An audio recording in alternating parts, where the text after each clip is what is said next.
있습니다. 오늘 그 말씀에 이어서 이제 그들이 노임받았어요. 아무리 당국자들이 옥에 가두고 위협해도 듣지 않습니다. 그래서 일단은 수많은 사람들, 그리고 그때 병 나은 사람들이 그 주변에 있고 술렁술렁하니까 그냥 따끔하게 위협하고 제자들을 놓아줬습니다.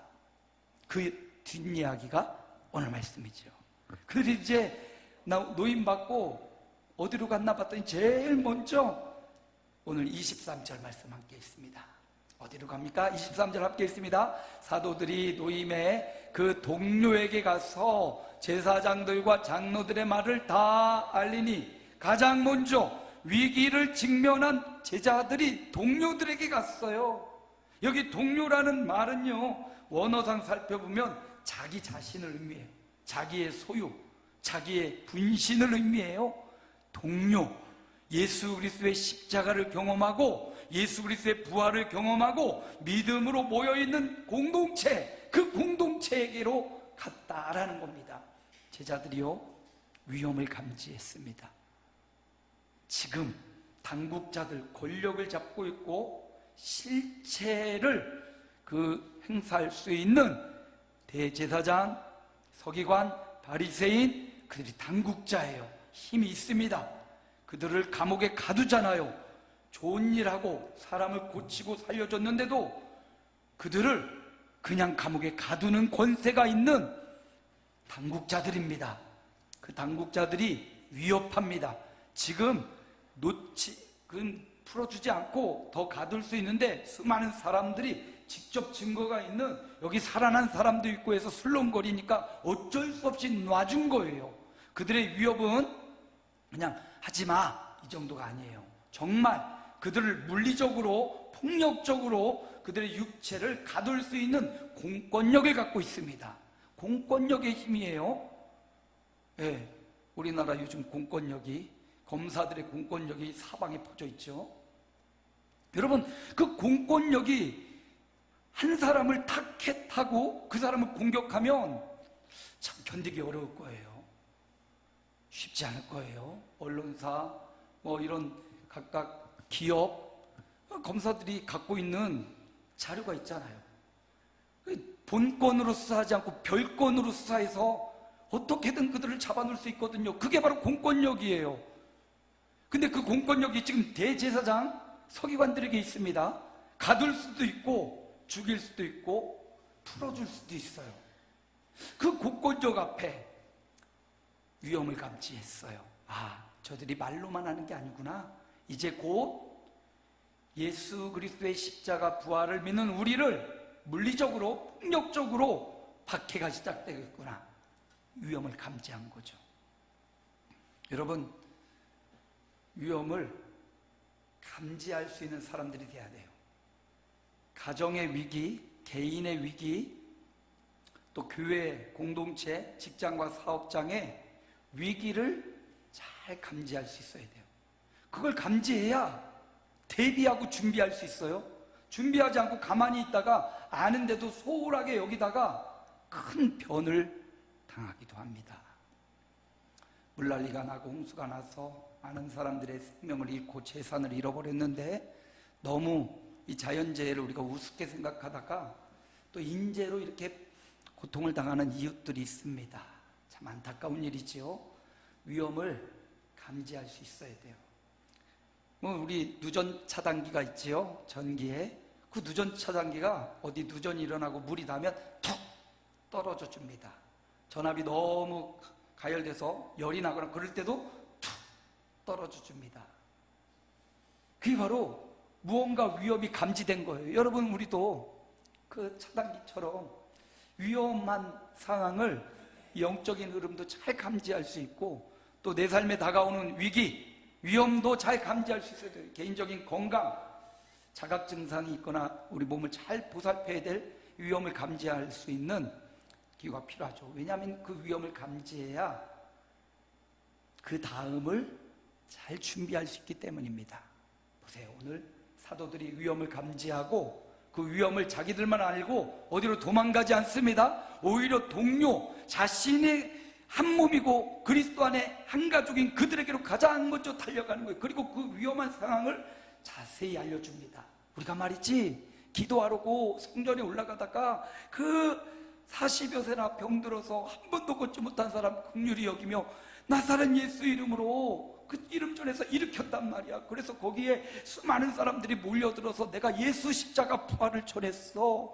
그랬더니 그들이 하나님을 믿고 결단하고 주님께로 돌아오는 거야. 그런데 당국자들이 이 일 앞에 와가지고 우리를 잡아놓은 거지 뭐야. 밤새 우리를 옥에 가둬뒀어. 아침이 돼서 신문을 했는데 저들이 우리에게 죄를 물을 수 있는 아무런 죄를 발견하지 못한 거야. 그런데 그들이 어쩔 수 없이 우리를 위협하면서 협박하는 거지. 다시는 나사렛 예수 이름 말하지도 말고 전하지도 말라고 말이지. 우리가 거기서 잡힐 뻔했어. 근데 우리는 그들의 말을 보다 하나님 말씀을 듣는 게 옳잖아. 우리 하나님의 말씀을 따르겠다고 말했어. 그래서 그들이 다시 회의를 하더니 사람들이 막 쳐다보고 있으니까 어쩔 수 없이 우리를 협박하고 내보내줬어. 이런 일련의 이야기를 다 한 거예요. 그 이야기를 다 들은 사람들이 어떻게 됐어요? 그 바울과 사도 베드로와 요한의 말을 들은 사람들이 24절 함께 있습니다. 그들이 듣고 한 마음으로 하나님께 소리를 높여 이르되 대주제여 천지와 바다와 그 가운데 만물을 지으신 그들이 어떻게 했어요? 그 말을 듣고 뭐가 됐어요? 한 마음이 되었어요. 동료들의 말, 그들의 말을 듣고 한 마음이 되었습니다. 그들의 말을 듣고 위협이 왔네? 도망가자. 그런 게 아니에요. 위협의 말을 듣고 협박의 말을 듣고 그들은 오히려 예수 그리스도 중심으로 한 마음이 되었습니다. 하나의 마음이 됐어요. 만장일치가 되었습니다. 그리고 그 위기에 닥칠 위기의 순간을 준비하는 거죠. 여러분, 고난과 위기는 미연에 자꾸 이야기해 줌으로써 그 고난이 닥칠 그 상황에 담담히 그 고난을 지나갈 수 있어요. 그런데 우리 인생에 한 번도 고난이 없을 겁니다. 그러다가 고난을 딱 맞으면요, 그 충격이 너무나 커요. 그래서 계속 고난에 당면한 성도들, 또 우리 주변에 고난 가운데 있는 성도들의 이야기를 통해서 나도 그 고난이 올 수 있구나, 개인적 위기가 올 수 있고 경제적 위기도 올 수 있고 어떤 여러 가지 이 건강에 또 사업장에 직장의 위기가 올 수 있구나 라는 것을 알고 준비하라는 거거든요. 위기와 고난은 미리 대비할수록 당면할 때 타격감이 적어집니다. 그리고 뜻밖의 축복이나 선물은 갑자기 닥칠 때 더 기쁨이 커요. 어떤 선물이나 예정된 선물이 아니라 뜻밖의 선물을 받을 때 여러분 그게 더 크잖아요. 기쁨이. 선물과 축복은 갑작스럽게 주어질 때 기뻐요. 제자들도 예수님의 십자가와 죽음, 부활이 갑작스럽게 왔을 때 그게 굉장히 큰 기쁨과 영광으로 다가왔습니다. 그래서 어떤 일을 할 때 고난과 어려움은 수시로 점검하고 준비할 수 있도록 하고, 뜻밖의 축복은 너무 기뻐하고 행복해하는 그런 삶이 행복한 삶입니다. 제자들이 가서 위기를 감지하고 그 위기를 사전에 공지하고 이야기를 나눕니다. 그래서 그들이 그리스도 안에 한 마음이 되었어요. 여러분, 이게 중요합니다. 이들을 표현하길 동료라 표현했는데 우리는 동료하면 같이 근무하는 직장 동료 이 정도로 생각하는데, 오늘 본문에서 말하는 이 동료라는 원어의 뜻은요, 자기 자신을 의미해요. 같은 가족과 자신의 소유, 자신의 분깃을 의미해요. 그래서 나예요, 나. 여러분, 이 의미가 굉장히 중요합니다. 우리 성도들은 각각 다 따로따로라고 생각하는데 그게 아니에요. 동료라고요. 한 몸이라고 말합니다. 가족이라고요. 그리스도 피를 나눈 가족이라는 의미. 그래서 그들이 한 마음이 되었습니다. 교회 안에 적이 있으면 안 돼요. 우리는 적이 아니라 동료라는 사실을 잊어서는 안 돼요. 내 몸이라고요. 손가락이 아프면 내 몸이 아파요. 온몸이 아파요. 발가락이 아파도 내 온몸이 아파요. 우리 성도 한 명이 아프면 모두가 아픈 겁니다, 여러분. 그게 가족이고 그게 여기 동료 아이오니라는 원어인데 아이오니에 아이오니. 우리 성도 중에 누가 아픈데 나 아프지가 않아, 나 아무 신경이 안, 동료가 아닌 거여야지, 아이오니가 아닌 거여야지. 그래도 누군가 하나 아파하고 괴로워해, 나도 아파, 아 동료가 되었구나, 아 아이오니가 되었구나. 여러분, 한 마음으로 그들이 위기를 직면하고 한 마음이 되었어요. 그리고 적이 누군지를 분명히 파악하는 겁니다. 마귀는 끊임없이 우리 관계 가운데, 성도들 공동체 가운데 나와 견줄 대상을 자꾸 찾고 그 견줄 대상을 적으로 생각하게 만들어요. 아닙니다. 우리의 대상은 그 배후에 역사하는 악한 영이에요. 그 악한 영을 보면서 우리가 대비하고 준비하고 위기를 극복할 용기가 필요한 겁니다. 사단이 자꾸 속여요. 목사님 보면서 막 나의 경쟁 상대로 생각해. 옆에 성도를 경쟁 상대, 좀 옷을 잘 입고 오면 참 저 경쟁 상대로 생각하고 시기하고 질투하고, 또 막 잘 사는 사람이 있으면 어떻게 저렇게 잘 사나 부러워하면서 시기하고. 마귀는 이렇게 교묘하게 우리를 한 마음 만들지 않고 동료가 아니게 만들고 한 사람 한 사람으로 떨어지게 만들고 흐트러서 약해지거든요. 모이면 강력해요. 사자나 맹수가 약한 임팔라나 공격할 때 흩어요. 무리를 흩어서 제일 약한 거, 떨어진 거 가서 확 물어서 시험에 들게 만들고 넘어뜨리죠. 하나님이 이 땅에 연약하고 이처럼 유약한 인간의 공동체로 만들고 교회로 만든 이유는 너희가 동료다, 너희가 동료다, 아이오니야, 너희가 한 마음이 될 때 이 약한 영의 권세를 이길 수 있어, 이거 가르쳐주는 거죠. 정어리 떼가 1kg가 넘게 된다잖아요. 이 정어리 떼가 그렇게 뭉쳐 있어야 고래의 공격을 더 큰 고래처럼 보여서 이겨낸 자잖아요. 동료입니다. 성도는 한 몸이에요. 성도의 연약함과 아픔, 또 행복과 축복은 나의 영광이요, 나의 기쁨이고 내 아픔이고 내 슬픔이기도 한 거예요. 이게 동료예요. 사도가 베드로와 요한이 가서 그 동료들이 그렇게 알려주고 한 마음이 되었어요. 한 마음이 된 다음에요, 25절입니다. 함께 읽습니다. 또 주의 종 우리 조상 다윗의 입을 통하여 성령으로 말씀하시기를 어찌하여 열방이 분노하며 족속들이 허사를 경영하는고. 제자들이요, 그 위기를 감지하고 동료들과 함께 모여서 그걸 공유한 다음에 하나님의 말씀으로 돌아갑니다. 이 현재의 상황을 어떻게 해석할까? 성경으로 해석하는 거예요. 하나님의 말씀으로 현재의 상황을 조명해서 이렇게 비춰보는 겁니다. 오늘 베드로가 인용한 말씀은 시편 2편의 말씀. 어떻게 이렇게 정말 은혜롭게도 오늘 우리가 교동문 읽은 시편 2편이죠? 그 말씀이 오늘 본문 인용의 말씀과 똑같아요. 이거 제가 의도한 거 아닙니다. 하나님의 말씀이 이렇게 짝이 맞춰져요. 오늘 시편 2편을 우리가 교동문으로 읽었다고. 여러분, 예배 순서에 있는 성시교도 그것도 우리의 삶에 은혜를 주는 말씀이고, 성시를 통해서 우리에게 하나님 앞에 오픈마인드를 시켜주거든요. 그런데 베드로가 오늘 인용한 말씀이 시편 2편의 말씀이에요. 거기 보니까 베드로가 말씀으로 성도들에게 현재 상황을 조명해 줍니다. 성령으로 말씀하시기를 어찌하여 열방이 분노하며 족속들이 허사를 경영하는고 하면서 이어서 봅니다. 26절도 함께 읽습니다. 세상에 군왕들이 나서며 관리들이 함께 모여 주와 그의 그리스도를 대적하도다 하신 이로소이다.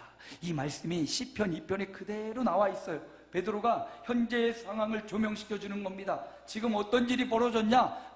내가 지금 당하고 온 이 사건, 내가 지금 당국자들에게, 권세자들에게 잡혀서 감옥에 들어가고 또 아침에 신문을 받고 간신히 지금 위협하고 노임받았는데, 이 사건을 성경적으로 해석하면 성경에 보니까 이미 시편에 이 일이 예언되어 있었다.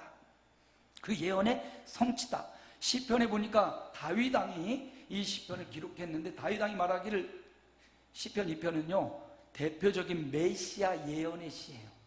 이 땅에 하나님께서 메시아 구원자를 보낼 것이다 라는 예언의 말씀이 다윗을 통하여 시편 2편에 기록된 겁니다. 근데 다윗의 예언에 보니까 군왕들이 나서고 관르들이 나서서 누구를 대적해요? 주와 그리스도를 대적하도다. 지금 똑같은 상황이죠. 당국자들이 권세를 잡은 바리새인, 대제사장, 장로들, 그들이 지금 예수님을 전하고 있는, 그리스도를 전하고 있는 베드로와 요한을 대적하고 있어요. 그 말씀이 지금 베드로, 요한 삶의 현장에 그대로 응답된 겁니다.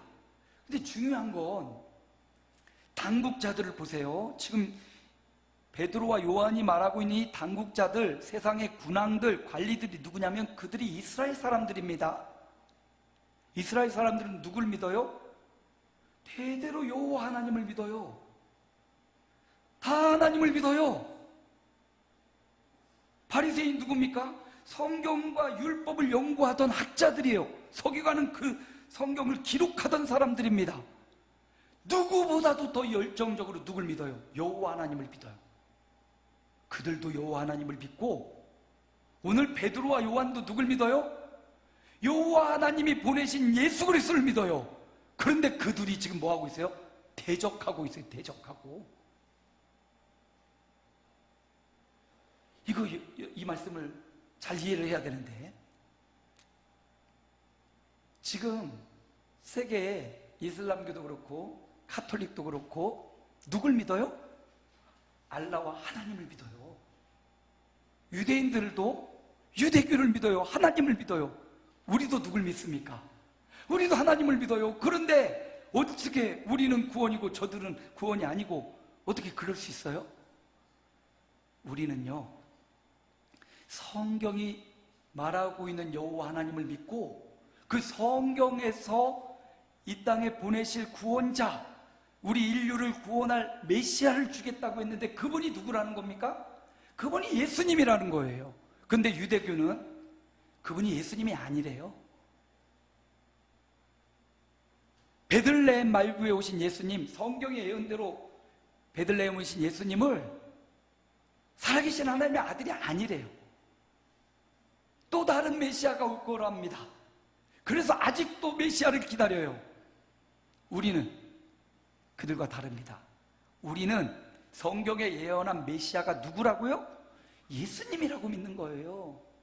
베드로도 성경에 예언한 메시아가 예수님이라고 믿는 거예요. 당국자들은 예수가 아니야, 그가 하나님의 아들 메시아가 아니야, 그래서 지금 둘간에 대적하는 일이, 공권력을 사용해서 말하지도 마, 나사렛 예수 입 밖에도 꺼내지 마, 입틀마 시키고 있는 거예요.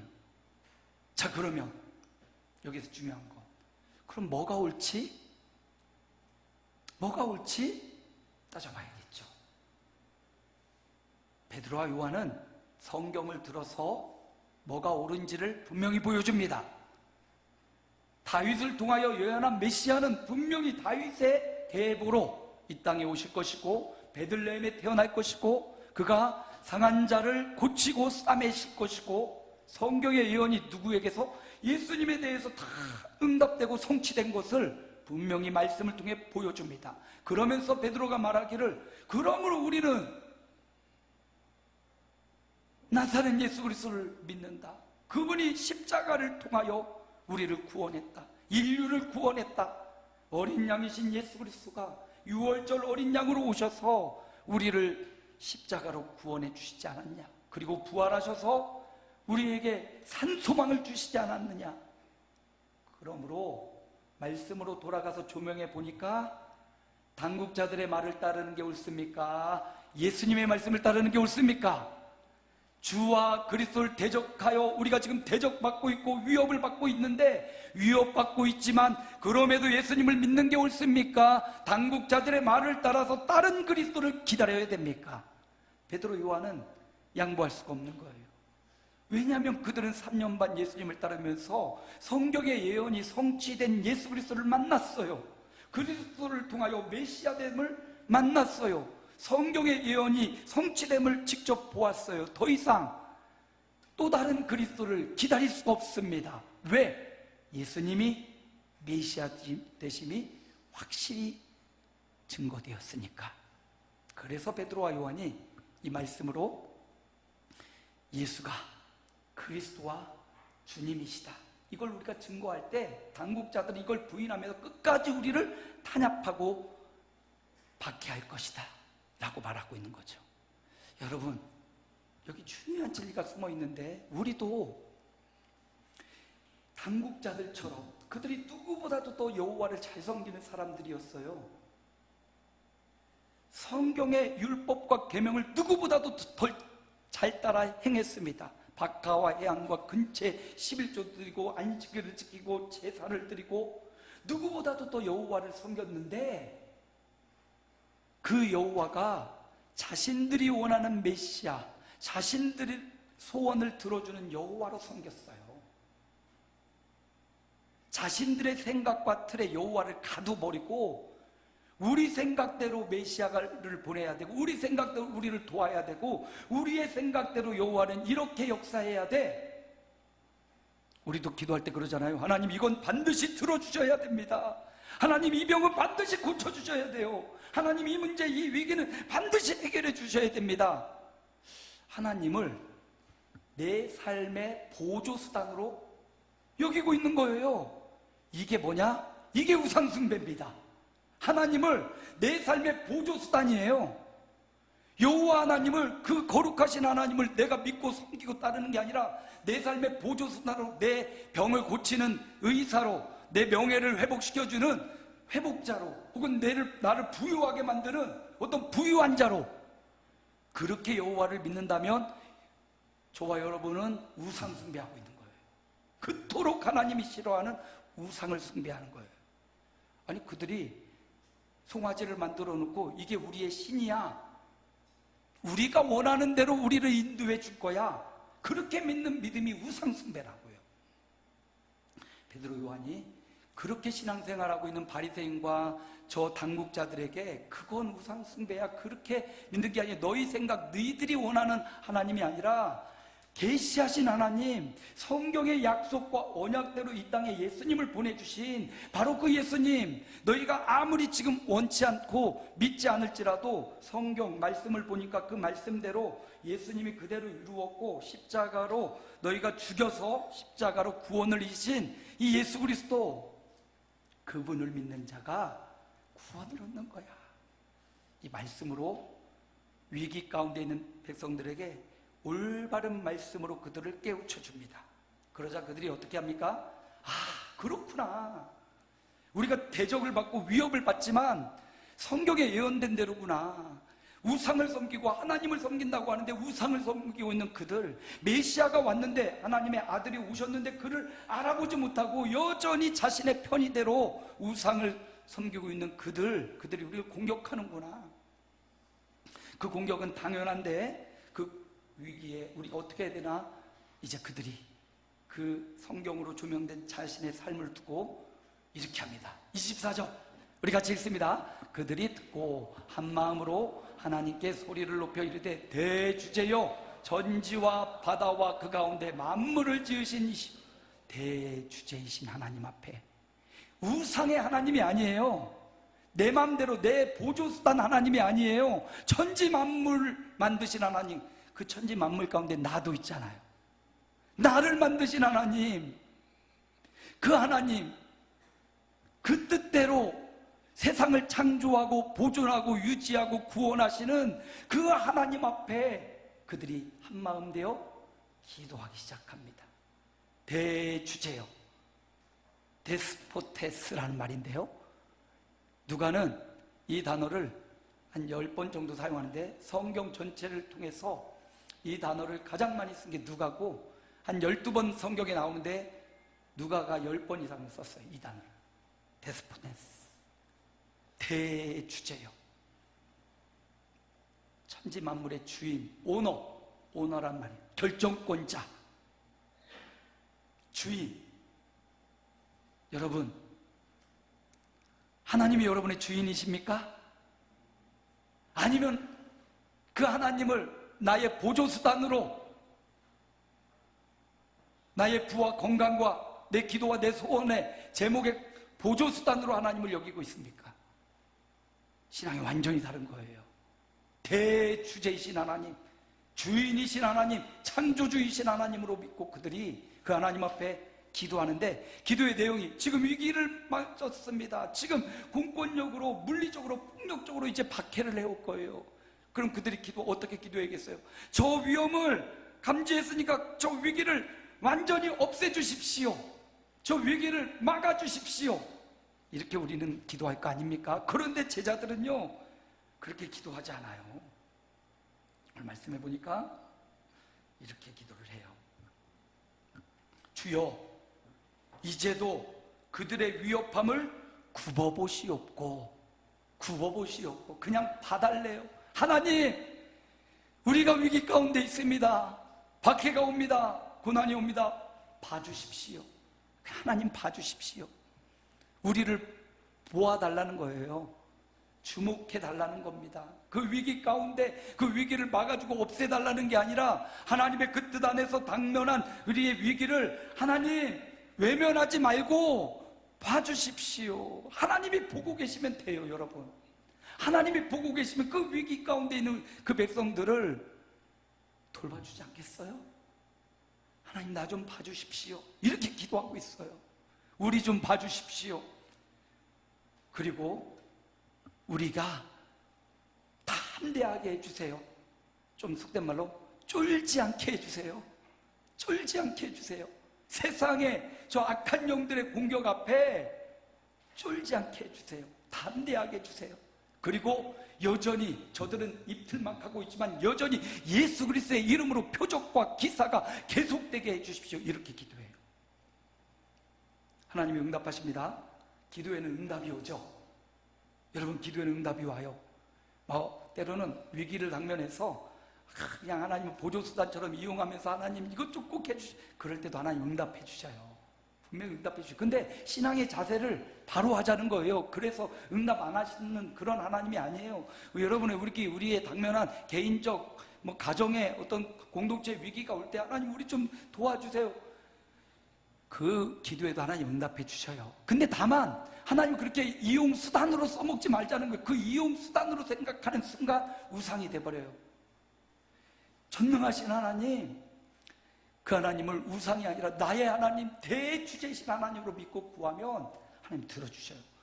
4장 31절 우리 큰 소리로 함께 읽습니다. 빌기를 다음에 모인 곳이 진동하더니 무리가 다 성령이 충만하여 담대히 하나님의 말씀을 전하니라. 아멘. 여러분, 베드로와 요한, 그 동료 아이오니, 한 몸인 그들이, 한 마음 된 그들이 그 위기를 감지하고 한 마음 돼서 하나님의 말씀으로 상황을 비추어 보고 그 말씀을 붙잡고 한 마음으로 기도하였더니 하나님 응답하십니다. 그들의 두려운 마음, 여러 가지 어렵고 힘든 마음, 정말 그 실제적이고 물리적이고 폭력적인 그들의 당국자들의 공격 앞에 놓여 있습니다. 그런데 그들이 이렇게 한 마음으로 하나님 앞에 엎드려 기도하니까 하나님 그들에게 최고의 해답을 주시네요. 성령을 충만하게 내려주셨어요. 주의 영으로, 예수님의 영으로 충만해지니까 담대해졌고요, 쫄보가 담대한 능력자가 되고 하나님의 말씀을, 하나님의 주신 사명을 그대로 전하니라. 말씀을 마무리합니다. 위기를 감지했습니다. 제자들은 어떻게 해요? 먼저 성도들과 한 마음이 되었어요. 성도들은 동료, 한 지체, 그리스도의 몸, 한 마음이 되었어요. 그리고 예수가 우리에게 주신 말씀, 하나님의 말씀으로 예수님이, 그 십자가로 구원을 이루신 예수님이 바로 하나님의 아들 그분이구나, 이 말씀을 확고하게 믿으며 이 말씀을 믿지 못하고 또 다른 메시아를 기다리고 있고 또 다른 메시아가 올 때까지 자신들의 욕심과 우상을 숭배하는 그들과 정면으로 대치하며 쫄지 않고 하나님 앞에 기도하여 대주대지신 하나님 주신 성령의 충만함을 받고 담대하게 저들의 삶을 살아냈습니다. 오늘 우리에게 주시는 인생의 위기를 감지할 우리에게 주신 말씀이에요. 크고 작은 위기들이 있어요. 가정의 위기, 건강의 위기, 개인적인 위기, 사업장과 직장의 위기가 있지만 그 모든 위기를 주시는 이유는 영적인 위기를 분별하라고, 감지하라고 주신 거예요. 여러분에게 주신 이 영적인 위기를 감지해야 돼요. 나는 어느 편에 속할 것인가? 나는 우상처럼 섬기는 여호와를 섬길 것인가? 아니면 대주대 되신 여호와를 섬기고 그분 앞에 엎드려 기도하여 성령의 충만함을 받고 당면한 위기를 헤쳐나가면서 준비하면서 담대한 삶을 살 것인가? 여러분의 위기 가운데 이렇게 하나님의 말씀을 적용하는 한 주간 되시기를 주님의 이름으로 축복합니다.